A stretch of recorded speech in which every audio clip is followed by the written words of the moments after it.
समस्त को सप्रेम साईराम। आसंतु शुणिबा आजिर प्रशांति अनुचिंता। आमर प्रार्थना भगवान का निकटरे सीधासलख पहुंचीबा निमंते महत्वपूर्ण विषय गुड़िक कौन। भगवान आज प्रेमपूर्ण भावरे एक अविस्मरणीय उदाहरण सहित आमको अति सुंदर रूपे यहाँ वर्णना करिसेंते। आमे गोटे चिठी लिखि ताकू लफाफा भितर रखी ता उपरे सठिक ठिकाना और डाक विभागर स्टाम्प लगाइले चिठीटी पाखरे होइथाउ किंबा दिल्ली बॉम्बे कलिकता परी दूर स्थान रे होइथाउ ना काहेकि चिठीटी ठीक स्थान रे पहुंची जीव। लिखा जाइथिबा ठिकाना किंबा डाक विभाग स्टाम्प पाई दूर किंबा पाख बोली किछि नाही। सेही परी भगवान को पाई दूर रे किंबा निकट रे थिबा भक्तंक मध्य रे कोनोसी पार्थक्य नाही।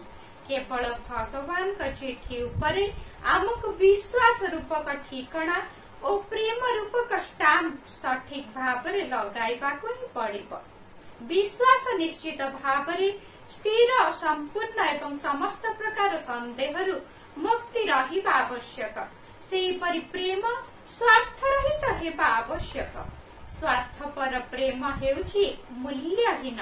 दृढ़ विश्वास संपूर्ण प्रेम सहित जड़ित हेले भगवान का ठिकाना रे पठा जाइथिबा प्रार्थना निश्चित भावरे तांक पाखरे पहुंचीबो।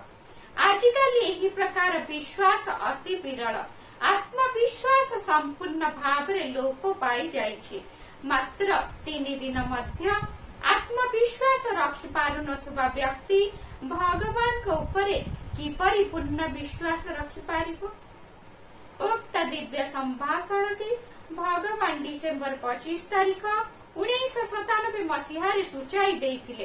कहिबार तात्पर्य विश्वास दृढ़ संकल्प बुद्धि शक्ति एवं क्षमता जेउठारे मध्य भक्तंकर गोटिए गुण रहिछि सेठारे दिव्य शक्ति द्वारा सुनिश्चित भावरे सुरक्षा रही पारिबो। जय साईराम।